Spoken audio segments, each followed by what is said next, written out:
Hey everyone, this is Guilty Indulgence Cinemas, where we talk about your favorite crappy one-star movies that you can't really share with your friends, but you have a community here that you can share it with. And I'm just stating this now because I'm filming this one as well, that the Try Guys are mostly Zach and two other people, I didn't look too much into it, are also doing an Indulgence movie thing as a podcast. I'm a one-man show here, so obviously I'm not as entertaining. No shade to them, I don't care. But it was just funny that at least I know that there is a niche, like there is a certain thing for people who like crappy movies but just want to share it in a safe place, especially with this supercharged environment right now. If you are watching the video, I didn't get ready today. I don't have any makeup on. I didn't do my brows. I didn't do anything, actually. Just because I wanted to talk. I wanted to get into the movie that I chose because I know so many people hate this movie, but I love it with a passion. I love it, love it, love it, love it, love it. So if you've seen the title, you probably already know what it is. This movie is out in 1998, and it is Godzilla. It's Godzilla. But I mean, I've seen the movie. I just watched it last week. Like, that's how much I love it. It's one of those movies I enjoy watching when I'm, just laying in bed, relaxing, or on a day where it's my day off, or I'm deciding to have a day off. That's my day off movie. That's how much I like it. So, as always, let's get into the background, get into some details of it. We'll kind of whip through the plot, and then I'll let you guys move on your merry way to more entertaining podcasts. Okay. All right, let's get into it.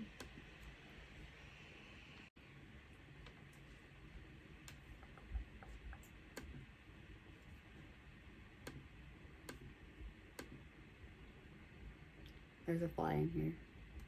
I don't know how in the middle of winter there's a fly, but there is one. Right. So, this movie has a 5.4 out of 10 on IMDb. 15%. I don't know why that threw me off. I guess I didn't read that part before. 15% on Rotten Tomatoes, and it has a 32% by the Metacritic. So, yes. I don't know why that caught me off guard so much. The release date was May 20th, 1998 in the USA. Director is Roland Emmerich. Box office, it banked $379 million. The budget was only $125. So it's not a box office bust. Let's just get that straight. Music was composed by David Arnold. You know what's funny is on this particular site, they have On TV Soon. So this movie is still airing, like on Stars and Encore and stuff. So obviously there's some people who love this, right? Just saying. So for the cast, usually when I go through the cast on here, I like to go to IMDb. Just saying. That's where I go for just strictly the cast. IMDb and your strange advertisements. Okay, but for the cast, we have Matthew Broderick, which is Dr. Nico Tatopoulos. Did I pronounce that correctly? Like the one thing I actually pronounced correctly. Calliope. For anyone, the one podcast I have is the one I'm pronouncing the star's name just so horridly. And then like after I listened to it, I was like, it's Calliope. I'm like, oh my god, I am sad. Jean Reno is Philippe Rocher. Maria Patillo is Audrey Timmons. Hank Azaria is Victor Animal Pilati. Then Kevin Dunn is Colonel Hicks. Michael Lerner is Mayor Ebert.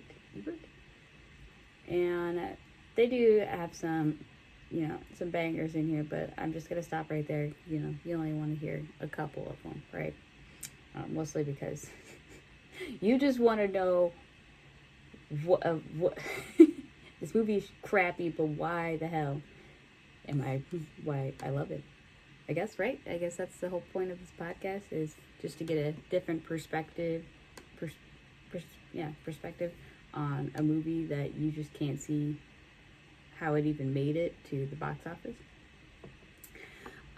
So this movie is the 23rd film in the franchise, but it's the first Godzilla film to be completely produced by a Hollywood studio.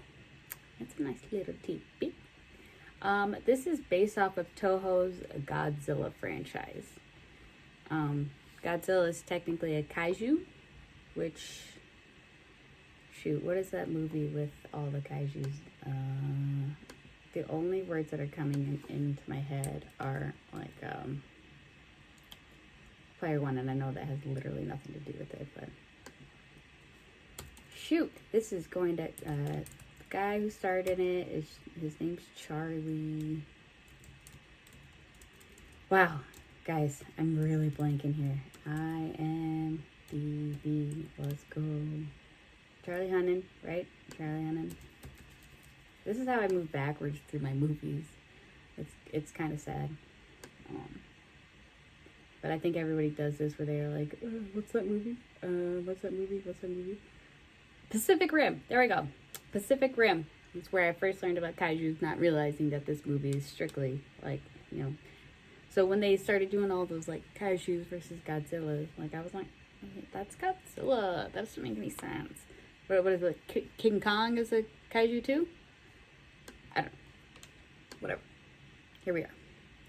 Moving on.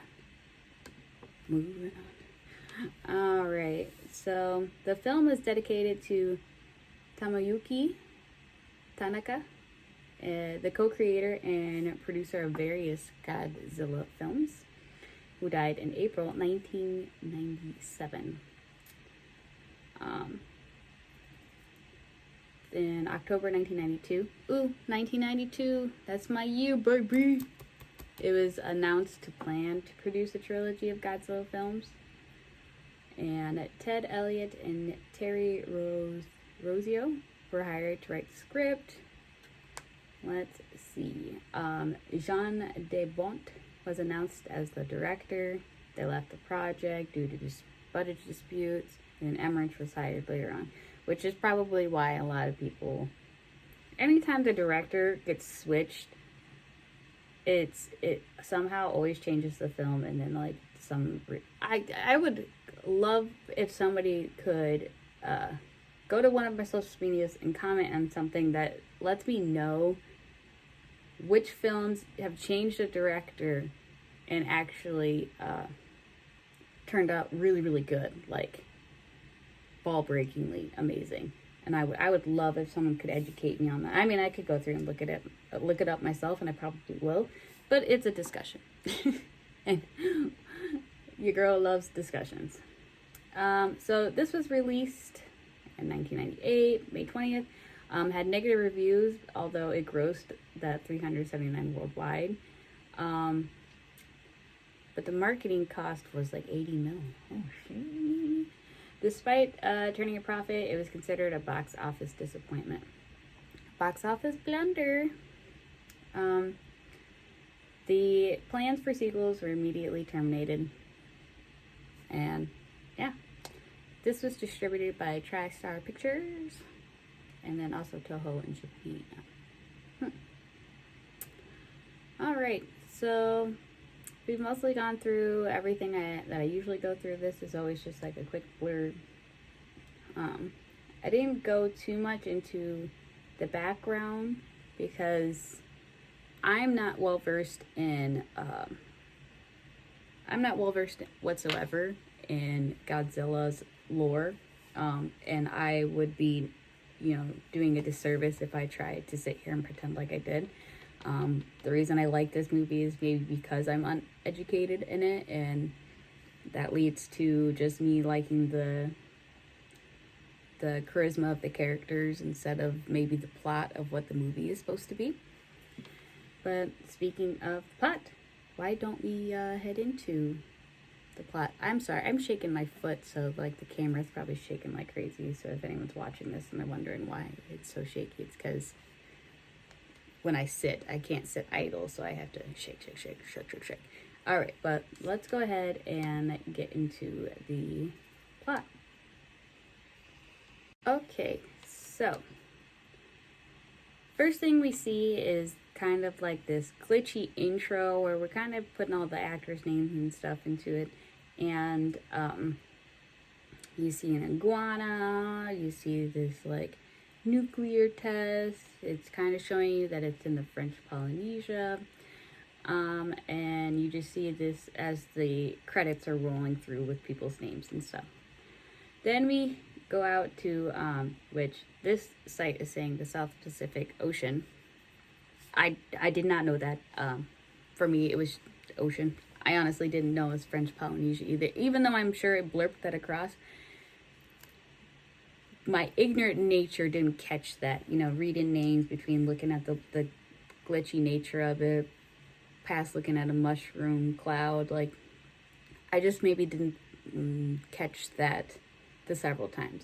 Anyway, so a Japanese fishing vessel is suddenly attacked by a giant creature with only one fisherman surviving. Oh, this poor guy.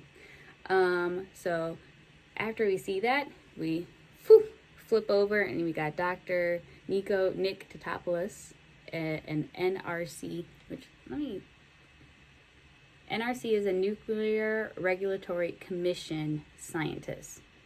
Okay, so Nuclear Regulatory Commission is an independent agency of the United States government tasked with protecting public health and safety related to nuclear energy. Okay, so, and he's in Chernobyl exclusion zone researching the effects of radiation on, it says wildlife in here, but it is definitely down to the earthworms. I think he even states that like they've increased by like 17% in size or some really just off-putting number. But he's got his little headphones on. He's just whap, whap. Can you imagine him listening to WAP? And not WAP, but WAP. Do the WAP. WAP. I just realized those are two separate songs now. Okay, sorry. We woke up early. I had to take my car in to get it worked on, and I am just kind of anyway. So he's interrupted. The U.S. State Department comes in, grabs his crap, tells him he needs to come with him. He's just like, hey, please don't break my stuff. Please don't break my stuff. So he's following because he's a scientist. He doesn't want anyone to break stuff. All right. Well, next thing's next. They're just flipping through a bunch of stuff at this time. They go to Tahiti. I didn't know it was Tahiti. It was a hospital. And a mysterious Frenchman questions the traumatized survivor over what he witnesses, who continues to sing, Godzilla. Actually, he was muttering, and then the Frenchman pulls out a lighter, starts waving it around his face. Like, he's already a trauma victim, but leave the man be. But that's when he starts saying, Godzilla. And apparently at the same time, someone's filming him because they got real tied up in the face. Real tight camera angle in the face. But whatever. So now we head back with Nick. Nick is getting sent to Panama and Panama and Jamaica to study a trail of wreckage leading to the recovered Japanese fishing ship with massive claw marks on it. I thought the scene was real cute because he's like, I'm not a field worker. I analyzed the samples. He's like, good. Or the colonel's like, good. Here's your sample. Analyze it. And then walks off. Like, cool. Like, you kidnap this person and just kind of leave him to do his own bidding. That works, right? And then he realizes he's in this big foot impression in the ground. So he's like, oh my God. He also collects some tissue material from the Japanese fishing ship as well. If you see the video, my hands are doing all sorts of crazy things. I usually do this when I'm doing the podcast anyway, but I'm realizing it more with my filming how much I do it. All right, anyway. So he discovers skin tissue doesn't belong to any sort of known species, and he dismisses the military's theory because they're like, we know it's an ancient species of living dinosaur, and he's like, no man, you guys brought me here because I'm a nuclear research scientist. Trust me when I say that's some nuclear mess all up in that little iguana's grill. So then we see this creature travels to New York, and this cute little fisherman thinks he's got the fish of his life. No, it's Godzilla. He runs. The bridge collapses. It's chaos. It's a great scene. I really like it, but it's chaos. And you know, somehow Godzilla's making it through New York City with just like walk between buildings. I mean, his tail kind of flicks some windows and breaks them, and they're saying in this like little blurb that like, oh man, he leaves a wake of destruction, but like he just wants some fish, man. He's just getting a ton of fish going on. So they're like, how do we kill it? We can't find it. Nick's like, oh, New York City is the easiest place to hide, which, okay, whatever. We're going to pass that. I can ignore a lot of bad things about movies. That's what makes me love them. Because I can ignore them. But so he's like, oh, you guys are working so hard to find it. Why don't you bring it to you? And this is after the first time that they try to kill it. It just causes so much damage before they do all that, before he hides. And they are assuming that he left, but he's like, no, this is New York City. No. So they decide that they're going to get the creature to come to them. They're going to use the New York City park. It's a famous park, but look, we're on a one path here. One track path. Okay. So they collect a bunch of fish. Nick did collect a blood sample through them kind of nicking Godzilla when they attacked it the first time, and found out with a regular old pregnancy test from the shop down the itty bitty street. Didn't they tell people to get out of the city? The shop's like, nah, we gotta make those profits, man. Only place open. You stay open. We're staying open. Anyway, so he finds out that he's pregnant. He is pregnant. And they're all like, what? How can he be pregnant? There's another one? And he's like, no, man, some frogs can, or is it frogs? Well, they say that there's some species who can reproduce asexually, and that the reason he needs so much fish is he's collecting for his offspring that he's going to give birth to. Now, we finally jump into Audrey, who wants to be a news reporter. Her boss is just scummy. She's been working for him for years, and her friends, who is Hank and Hank's wife, are just like, you're too nice. You just can't do it in this city. You're just too nice. And she's like, that's not true. I can do it. I can kill it here. And she ends up taking her lead reporter's badge because he won't give her any news of like her being promoted unless she has dinner with him. So she takes that, and she ends up seeing on the TV when her friends are telling him, hey, look, you're just not cut out for this kind of thing. She sees Nick to topless up on the TV. Oh my gosh, that's my ex from high school. We were high school sweethearts. And she's like, this is it. This is my chance. This is my story. I'm gonna get it. So she steals that badge. She gets all the way to the military tent, and she says, hi, Nick, like, what's up? Missed you. And he's like, yeah, we can be friends, even though I proposed to you and you totally just said no and left me. It's fine. So he tells her, please sit in this tent. I have to rush off to go do something real fast. And she decides, I'm not going to be a nice person. I'm going to steal the classified tape and some of your stuff. I'm going to edit my own story, and I'm going to take it to my boss and be like, hey, this is my story. Let me up on this. And the guy who she stole the badge from was like, oh my God, you're trying to branch out on your own?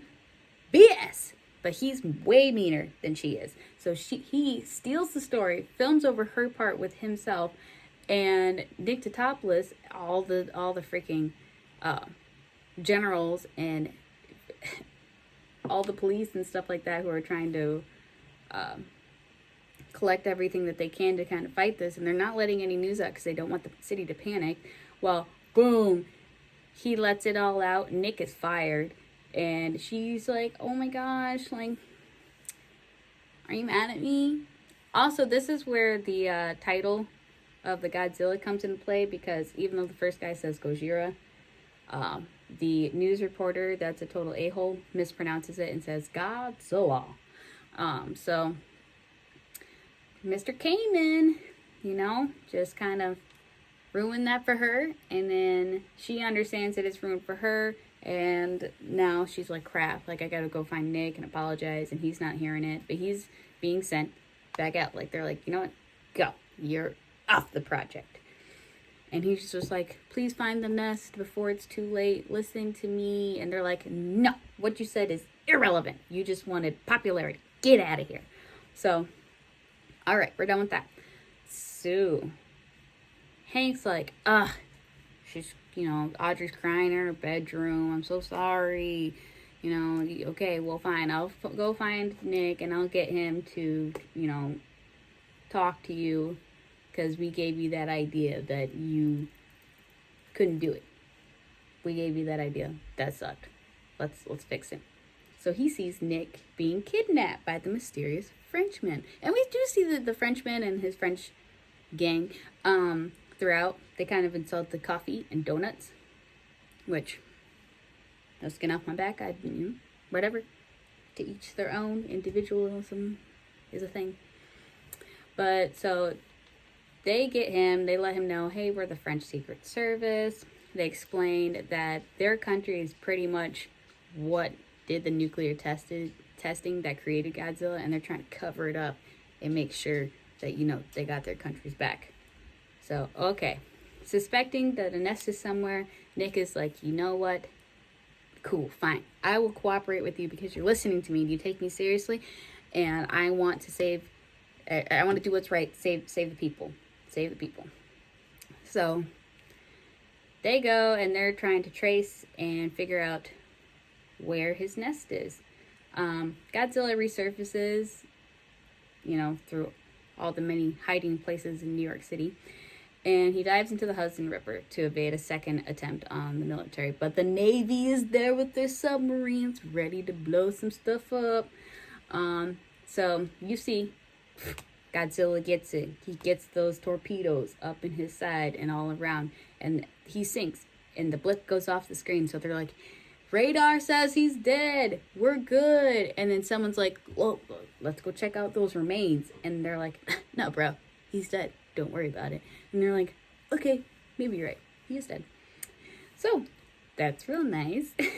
That's a setup, that's foreshadowing. Anyway, so Nick and Philippe are now off. They've realized that the nest is inside Madison Square Garden. Animal and Audrey also follow them and find that it's in Madison Square Garden. Oh, snacks. Well, they say, oh my God, egg. Their eggs all over the place. Philippe's like, stop counting. But you see that there's an overwhelming amount. This website is saying 200, but I can't confirm that. It's Wikipedia, We all know how reliable Wikipedia is. Anyway, so eggs begin to hatch. Is ready. Well, Philippe and his strike team are there. Nick is there. Audrey's there. And Animal is there. Oh, golly gee. And Animal's still filming. He's filming all this stuff. Like, he's like, oh, man, this is going to be a good story. Let's go. But So they all get out of the main area. They close a bunch of doors, but some of them do get a leg up on some of the strike team, kill them. So now they're inside all of the hallways, which ensues some hilariousness with the bubblegum machines, the basketballs, the elevators, the chewing on the phone. A very unreal, like, I doubt many people would live past that, but these guys do. So whatever. Is that spoiler that they all live? No, it's fine. So they make it to the broadcast and they're like, we're gonna die, but if we die, we need to at least tell the other people to bomb this place. And they're like, you can't bomb Madison Square Garden. And they're like, no, bomb this place. So they broadcast out, get to someone, and they said, connect us, dude, man, look at this stuff. And they do, and so they can get the alert to military, and airstrike is immediately initiated. And they have, I think, like 6 minutes. Yeah, the teleprompter guy says, you got 6 minutes, hurry. So Audrey and Animal and all of them, I think one person, Audrey and Animal fall through the top of the ceiling into the Nick and sub crew. That's before they were in the broadcast center. But anyway, so they reconvene, and now they're in this place where, oh my gosh, there's like 100 of these things, and then there's like 20 behind them. So they're like, what are we gonna do? How are we gonna get out of this? How are we gonna get out of this? And they're like, bruh, I know how. We're gonna shoot the chandeliers, and none of them are gonna nip at us as we walk around the chandeliers. I just know it. Okay, yeah, whatever. I was like, I got some anxiety. I was like, they're gonna die. They're gonna die. They're gonna die. I thought it in my heart of heart. And boom, they get out. They close the doors. They kind of ram them shut. You see them kind of starting to burst out, and oh, boom, explodes. Madison Square Garden is down. All those babies dead. We are giving kisses. We're giving like, hi, how you doing? Hugs, and like, it's, yay, everything's done. And then that's when Godzilla pops up through. Now, riddle me this. If you knew your babies are sitting in this little area nest, would you pop out from the outside of it? Even if you could feel the bomb. Would you pop out? I don't think I would. As a mother, I don't think I would. But Godzilla sees that his babies are gone. And he sees 4 humans sitting next to his dead babies. And he's like, oh, you guys are the ones I need to eat. This is happening. So it's like, yep, going. So chases them. And they manage to get into a taxi and outrun this gang. And the debris and turmoil and stuff like that that's along the road is wild. Like, the driving is insane. It has to be insane. There's just no way. Because when Godzilla steps, and especially runs, like, he leaves an imprint.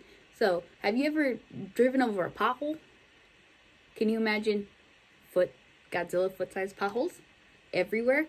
Like, they would have jacked that car up. Everything. Axle, gone in one step. Gone. So, whatever.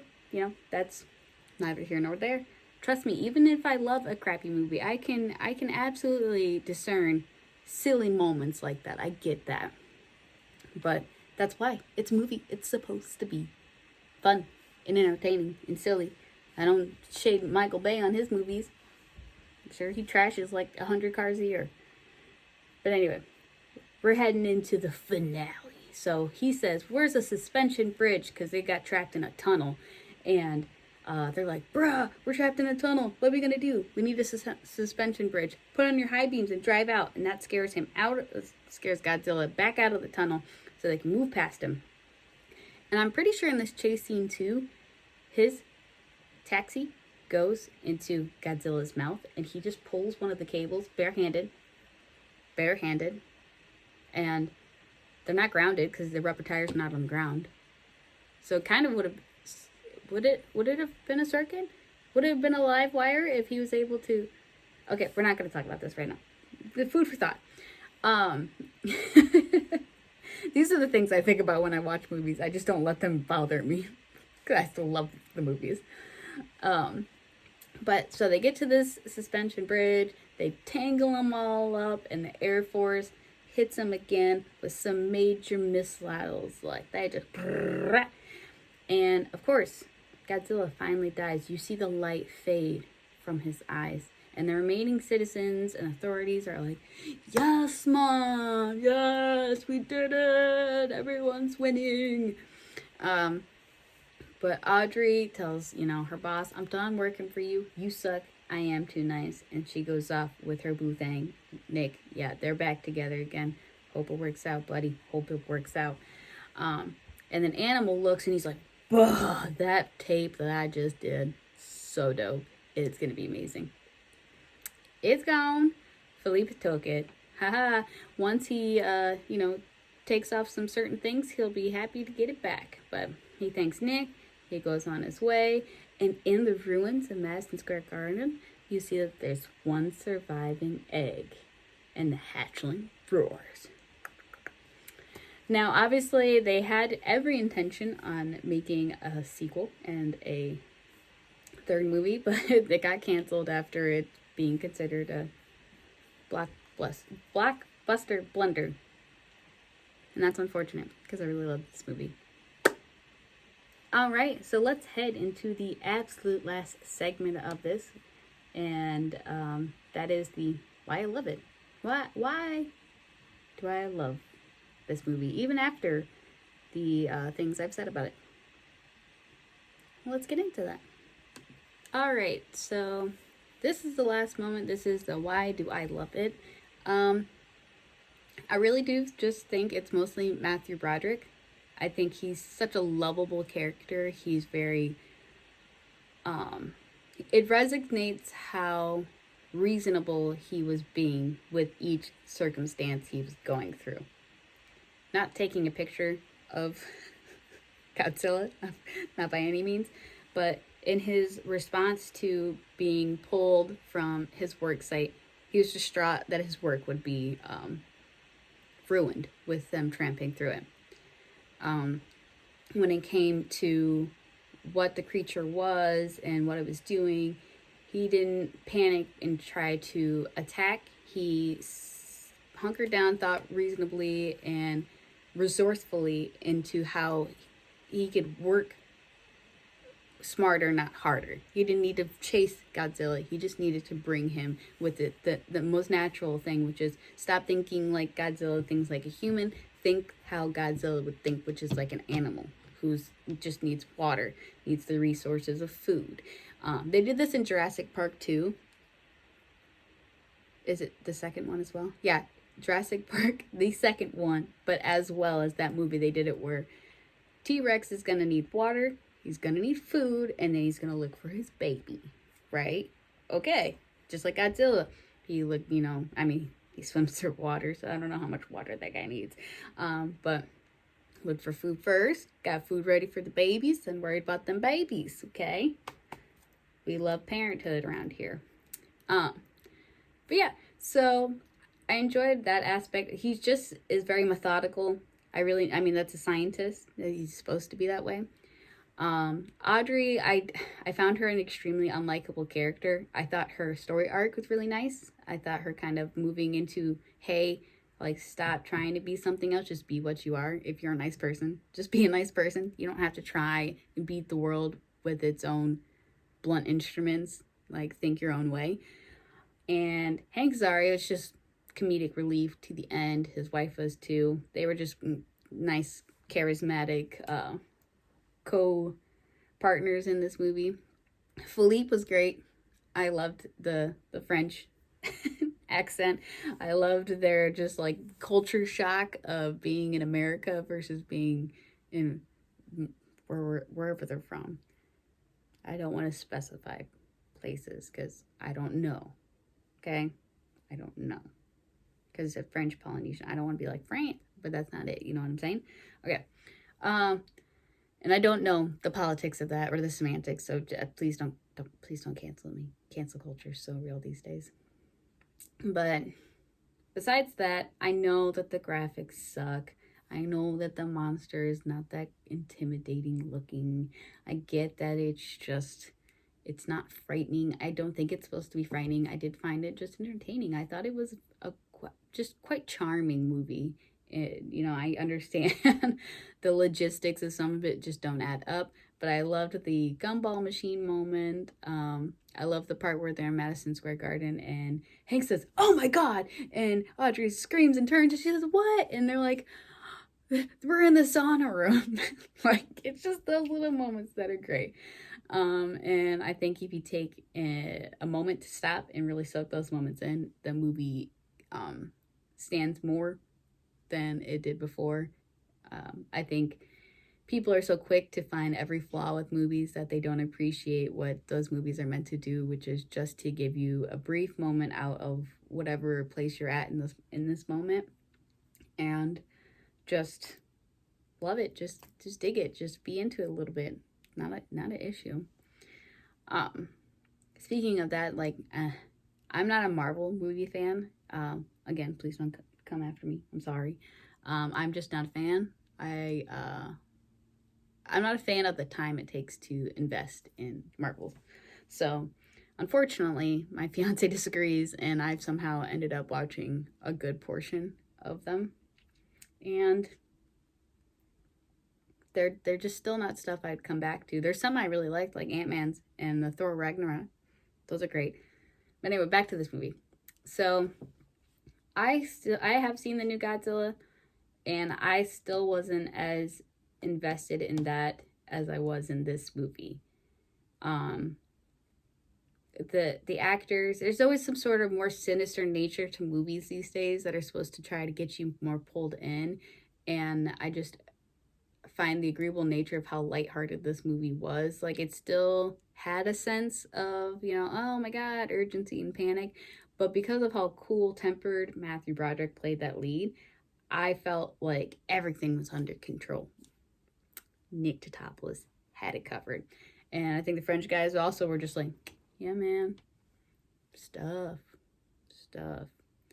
And it balanced with the characters that were panicking the whole time, like the guy eating candy. And he's like, God, what is candy? The mayor.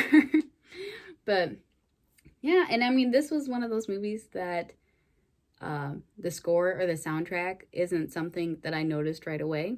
And I like that as well. Like, I like that a movie doesn't have to totally depend on its score or its soundtrack to kind of keep things elevated. Yeah. So, absolutely anyone can disagree with me. There's no hurt. I'm not hurt by anyone disagreeing with me. That's the whole point of this podcast, is most people always disagree with me when I want to put on a movie. But this one, I love. I love it. I love it a lot. But thank you so much. I think the next one I definitely want to do, you'll see when it happens. I kind of also want to go through and do another bonus episode where I go through and tell you my top 5 favorite Marvel movies for someone who's not into Marvel, and tell you why I base those in that category. Like, because if it's funny, which is usually it, is if it's funny. I'm not usually here for the ones that drain you of energy. Like, I watch movies to escape any sort of feeling of dread or unhappiness I'm feeling in my life. So last thing I want to do is enhance the anxiety of that. I do have an anxiety disorder, so I find myself not reaching and putting myself in that position just because it's more popular with other people. I'd rather just deal with it through the ways I know best. So, all right. So I guess that's it. Yeah, that's it. I know I seem pretty lazy because I don't edit my videos. I don't edit out my ums and my mistakes, and it is because I'm lazy. It is because I'm lazy. I don't want to go through editing. I also just don't know how to get the audio off of here, re-edit it, and put it back in. And I don't have the storage room on my computer for that either. So it's a little bit easier to just kind of cut and clip the videos together and put them online. So it matches the audio that I have on Anchor. And you know, have it available and ready for everyone. And you can hear my blunder and my mistakes and my screw ups and how weird I am. And that's how this goes. Smile. Yeah. So thank you guys so much for tuning in. I do leave all my social medias in the description. I just found out that actually my podcast is now on Apple Podcasts. That's special, right? I thought Spotify was good, but I guess Apple Podcasts is pretty special too. I think it's iHeartRadio that's like the biggin. I was listening to This Is Important with Adam Devine and all of his buddies, and they're like, it's like when you get to the 40th podcast that you actually start making some headway. And it's not that I necessarily want to make headway with the podcast. I'm doing this because if I have some free time, I'd like to talk about the movies. If it reaches people, great. If it doesn't, okay. Like, I'm just kind of giving myself some stuff to do at home. Same thing with like my YouTube channel, not my Guilty Indulgence Cinema channel, but my dance channel, my personal dance channel. I don't put videos up there because I want people to click. I put them up there because I like to dance and I like to share it. And I'm considering doing tutorials again, but I don't know. I haven't decided. But yeah, I've already chatted too much. I got a little bit more personal with you guys about stuff in my life in this one. Wasn't to fill out space, but I do appreciate anyone who tunes in. I think I was told I have an estimated audience of 1. I think the only reason I made it on the Apple Podcast is because I did the Cinderella pod, and people must be searching for that now that it's released on Disney Plus. Which, hello, can we give a round of applause? I did that way before I even knew that Disney was going to release it on Disney Plus. Like, hey! But get on you, Disney, for doing what you should have done 20 years ago. But anyway, yeah, so thank you guys so much. Stay happy and healthy. Where I'm at, we're getting snow like crazy. Where I live, most finite has drifts like crazy, so we have like 5 feet drifts. It's not fun. I mean, it's fun when we take our side-by-side out, or when we have when we go sledding. But anyway, thank you guys so much. I appreciate all the people who tune in, even though I know this is finite amount of people. You guys are who I do it for. Every 1 to 2 of you. That's you. All right, I'll see you guys later. Bye.